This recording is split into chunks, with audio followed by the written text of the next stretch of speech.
public defender is an attorney employed by the community and responsible for giving legal aid without cost to any person who seeks it and is financially unable to employ private counsel. It is his duty to defend those accused of crime until the issue is decided in a court of law. The first public defender's office in the United States was opened in January 1913. Over the years, other offices were opened. And today, that handful has grown to a network of lawyers cooperating to protect the rights of our clients. This case concerns the violent hatred of a young boy, a hatred which threatened to destroy the lives of those around him. The incorporated city of Santa Monica is one of the most popular resort towns in California. Through it runs the Pacific Coast Highway, which leads just a few miles north to the beach colony of Malibu, an area in the jurisdiction of the Los Angeles County Sheriff's Office.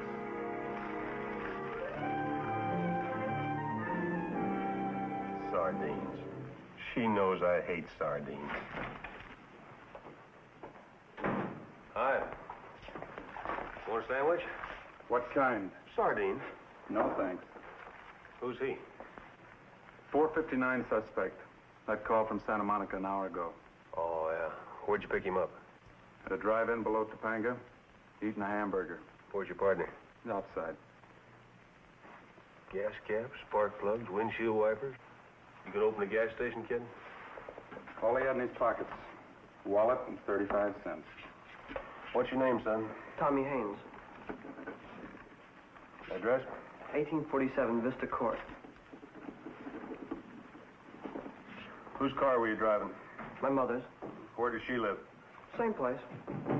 Hi, Sarge. Got that accident report ready? It's on the desk. I'll be with you in a minute, Kennedy. Telephone number? Exbrook 1792. Tommy, what are you doing here? Broke into a filling station in your territory. What's the matter? Wait till the boys in Santa Monica hear about this. Hear what? That you arrested Keith Williams, boy? Captain Williams? Oh, you didn't book him. Yeah.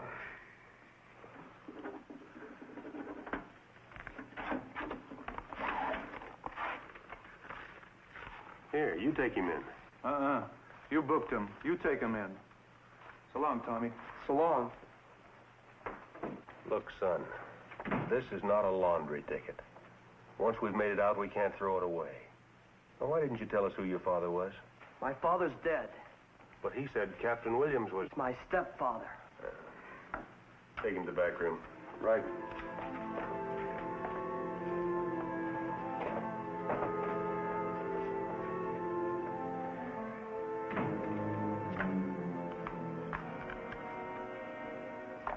Gin. Not again. Well, you got me with 22 points. That makes $2.17 you owe me. What a pigeon. Boy, this has been a real for-nothing day. You still beefing about that Henderson case? Well, it was your testimony that cost my client probation. He was guilty. Of course, belongs in jail. Hello? Charlie, do you have to call me at home? 502. So it gets in the papers. I hate drunk drivers. Lock 'em up. Yeah. Good night. Bart, one of these days I'm going to have that telephone disconnected. In the 6 months we've been married, I'll bet we've averaged 5 calls a night. Wait till he gets to be assistant chief, it'll get worse. You hear anything? Well, as long as you were a bachelor, I wouldn't have bet on you. But now that you've got Louise, it's even money or better. Keith, how wonderful. Now you know why I married you, huh? You drink that coffee, it'll get cold. Here we go again. Hello, Captain Williams. Oh, Captain, sorry to bother you. It's Sergeant Lohman, Malibu Station. Malibu? You're a little out of my territory, Sergeant. Oh, that's right, sir. We're holding your son Tommy on a 459.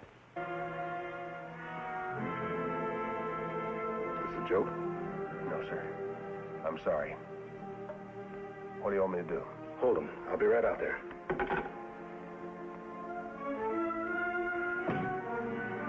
I'm sorry, Bart. Forget it, Louise. It happens. You think it's serious? That must be. He forgot his $2.17.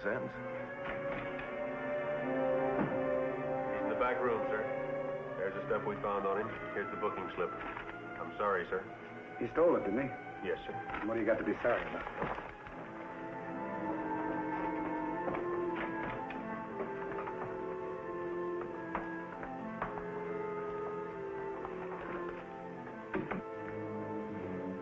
You take these things, Tommy?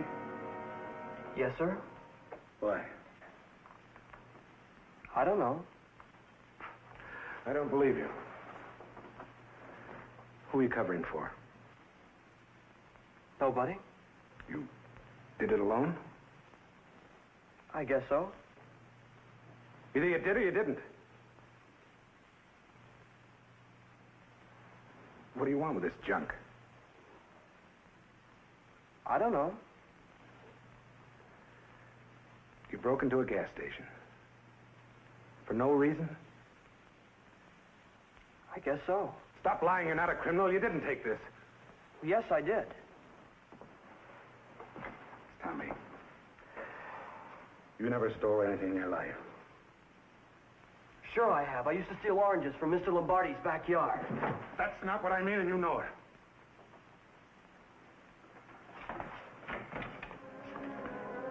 Come on. Captain, you sign this release form.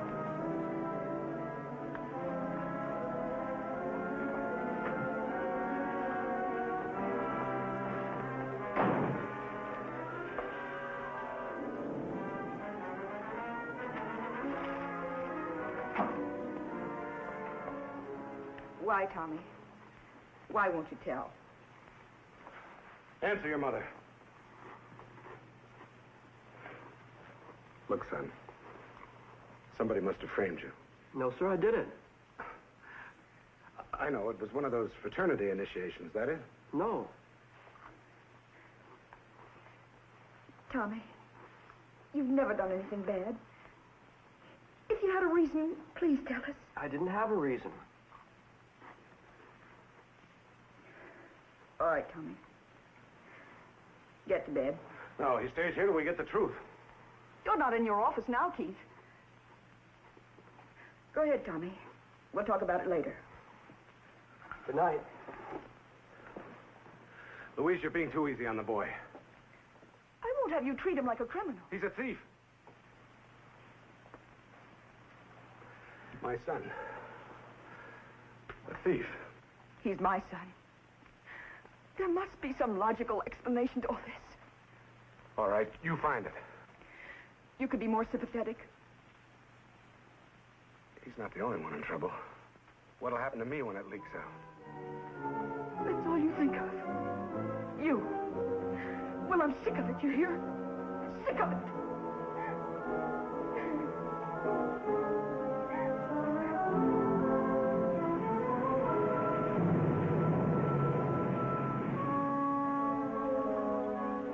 Taken? No. Now, how did you find me in here? I'm a cop, remember?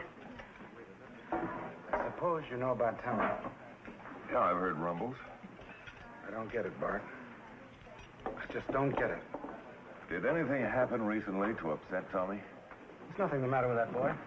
Well, what are you going to tell the court then? That's why I came to see you, You want me to appear for Tommy? if you have the time. I'll make time. Now, you know about Tommy's record. Has he ever been in trouble before? Not really. It was an accident. What? He broke a drugstore window about a month ago. I paid for it. It was an accident, huh? What else? What reason would a kid have? Louise know about it? Well, I didn't want to upset her. Now, Keith, I'm not a psychiatrist, but I have seen cases like this. A boy loses his father. He's left with only his mother. She loves him and spoils him, lets him get away with murder. Then she remarries. Now, maybe the stepfather does something to awaken hostilities in the boy. Why? Well, all kids his age resent authority. On top of that, you're a police officer. Tommy doesn't resent me. We get along great. Do you?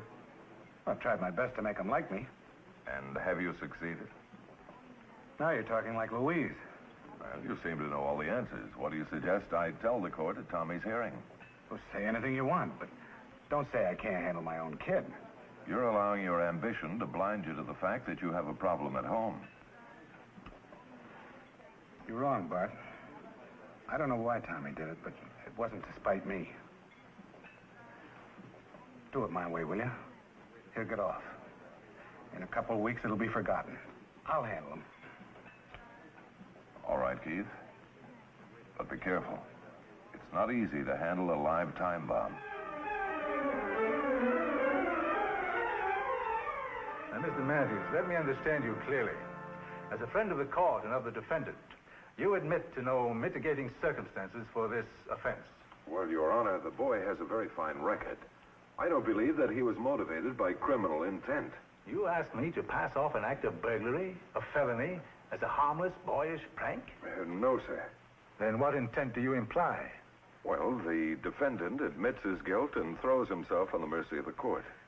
And since Captain Williams is a police officer, you want me to recognize that fact in your plea for probation. That's right, sir. Why did you steal those articles, Tommy? I don't know. You had no reason? I guess I didn't. Captain Williams, juvenile delinquency is an increasing problem. Do you expect me to set this boy free without any attempt at correction? Your Honor, the boy lost his father when he was 10. He's been without a firm hand. Put him on probation and I'll guarantee you he doesn't get into any more trouble. Why haven't you been able to prevent this incident? I had no idea what he was up to. That's why this case is all the more important. You're a police captain.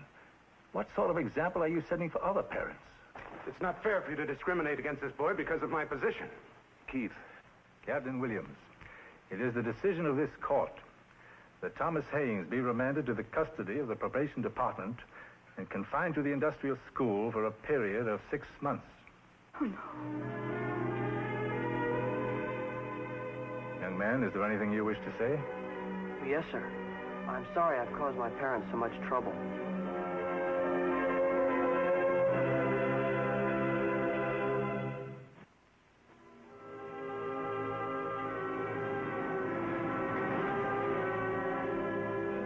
During the next 2 months, I saw little of Keith Williams. He had his problems, I had mine. One day, I received a message from Sergeant Peters, Keith's right-hand man. I found him in the basement, the police range. I didn't waste any time. Well, my office said it was urgent, and I was in the neighborhood. You'd think I could shoot one of these things after 20 years, but no. Still have to qualify every month. How many rounds do you shoot? 24. Reloads. Trustees make them. It's cheaper that way. How are things around the Hall of Justice? Oh, quiet.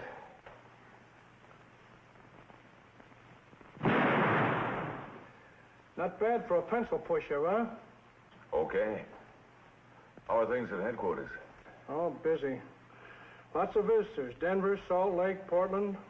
The assistant chief's job is wide open, huh? They didn't come here to look at the Pacific. Well, what about the captain? Isn't he still in the running? You seen him lately? No. You wouldn't know him. I wish I could help. Well, you can. Do you ever read out-of-town newspapers? Sometimes.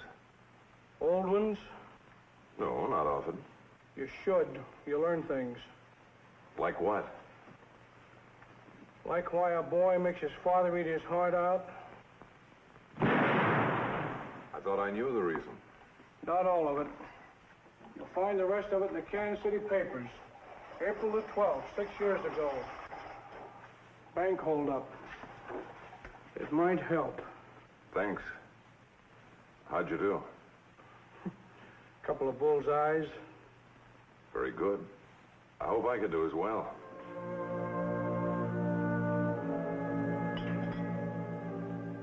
More coffee?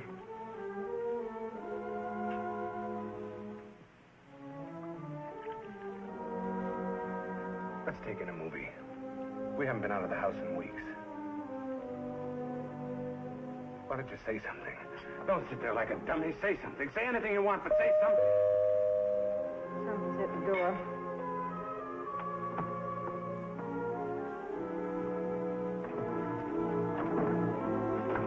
Yeah, what do you... Well, maybe I'd better come back another time. I'm sorry. Come on in, Bart. Where's Louise? In the kitchen. Do you mind calling her? I'd like to talk to her. What about? Well, about you, for one thing, and Tommy. Look, Tommy's my problem. I'll handle it my way. Maybe. But first, you'd better know the facts. Why he ruined your chances of becoming assistant chief. Why he tried to break up your marriage. What are you driving at, Bart? Well, I read a story in a Kansas City newspaper about the death of Tommy's father. And it wasn't in the obituary column. I'm listening. Well, it gave me an insight into the why of Tommy's actions. What is it? Shall I tell him, Louise? Go ahead, Bart. He has to know sometime. Tommy's father was killed by a policeman.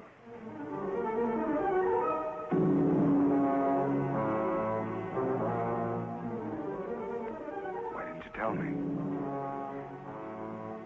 I don't know why.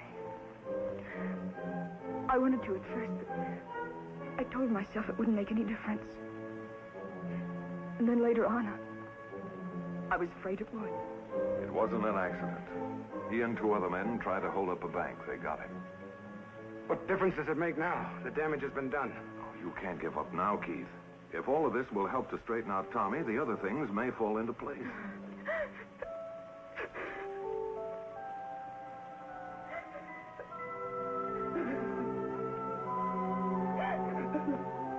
Louise, honey. If you'd only told me. If you'd only told me. The next morning, I told Judge Langley the facts we didn't have 2 months before. He agreed to ask for Tommy's release if the school superintendent approved. I went that afternoon to Superintendent Corley of the industrial school. Yeah, very nice.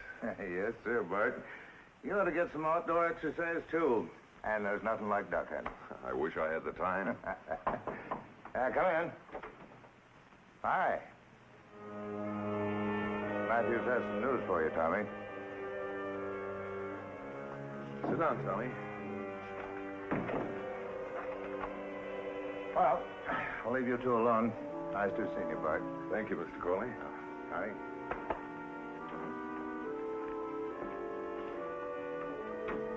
Tommy, Judge Langley has agreed to have you released next week.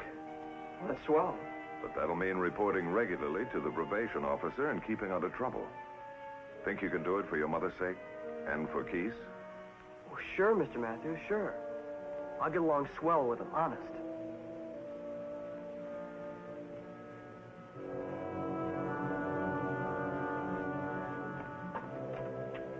Oh, Louise, Keith home? Yes, come in. Hi, Bart. Oh, Keith, I just saw Tommy. How is he?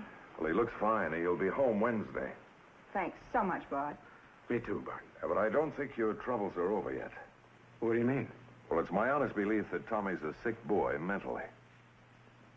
That's why he wants to hurt me. I don't understand it. Doesn't he know that he's hurting me, too? He probably does, Louise. But he resents Keith even more than he loves you.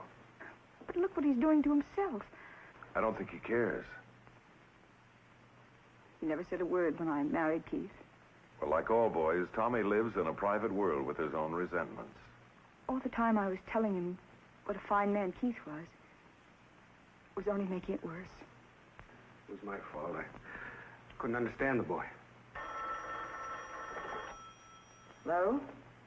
Oh, just a moment, Sergeant. Yes? Captain Peters, we just got a call. Your boy just broke out of the school. Took the superintendent's car and his shotgun. Have you got a line on him? I'll be right there. What is it, Keith? Tommy just escaped from the school. Oh, why? Why when he was getting out next week? I don't think he's given up yet. Keith, don't. Don't let them hurt him. He's only a boy. He's a good boy. And he's got a shotgun.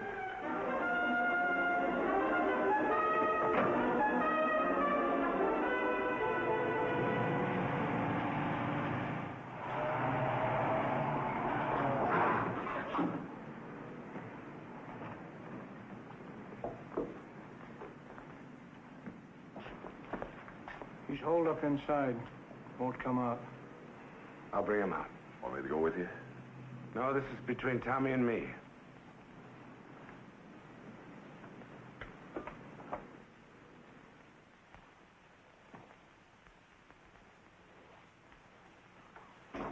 Tommy? Come on out, Tommy. Haven't you caused enough trouble?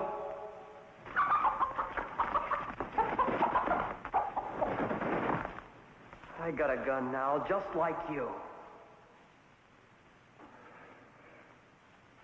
It takes more than a gun to make a man, Tommy. It's all you ever needed. Is that what you think? I don't think. I know. Big shot. Listen to me, Tommy. You're my son. Stepson. I don't belong to you. I never will. You're not pushing me around anymore. You got it all wrong, Tommy. You've been pushing me around for something that happened in Kansas City 6 years ago. What happened in Kansas City? Why didn't you give me a chance? Just because your own father let you down doesn't mean I will. What do you know about my father? I know all about it. Maybe I can make it up to you. If you put down that gun and walk out like a man. You're not a man. You're a cop. I'll never walk out of here with you. One of us ain't gonna walk out of here at all. Okay. That's the way you want it.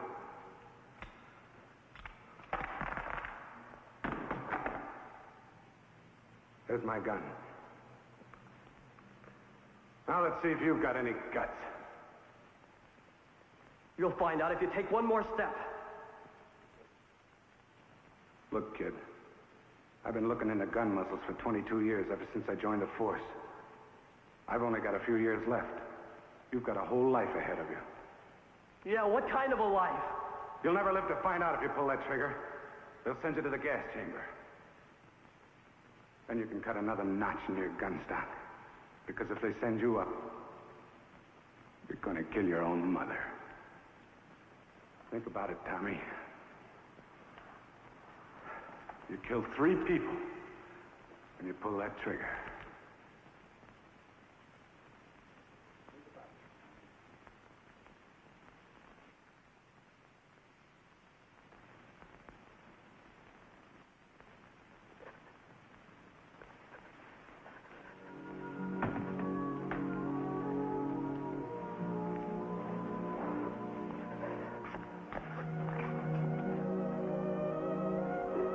I had a kid of my own. Always wanted one.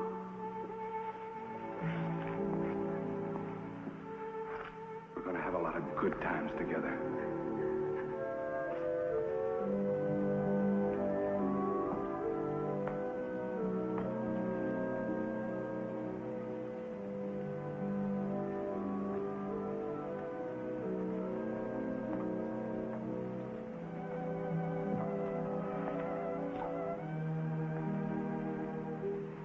Take him back to the school.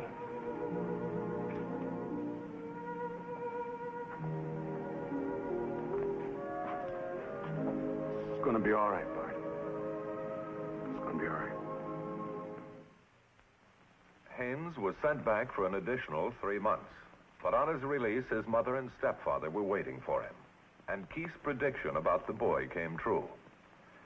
The case you have just seen was brought to a fair and just conclusion through the efforts of a public defender. Tonight, Philip Morris salutes Public Defender George Nye, Alameda County, Oakland, California, and his staff for outstanding achievement in the cause of justice.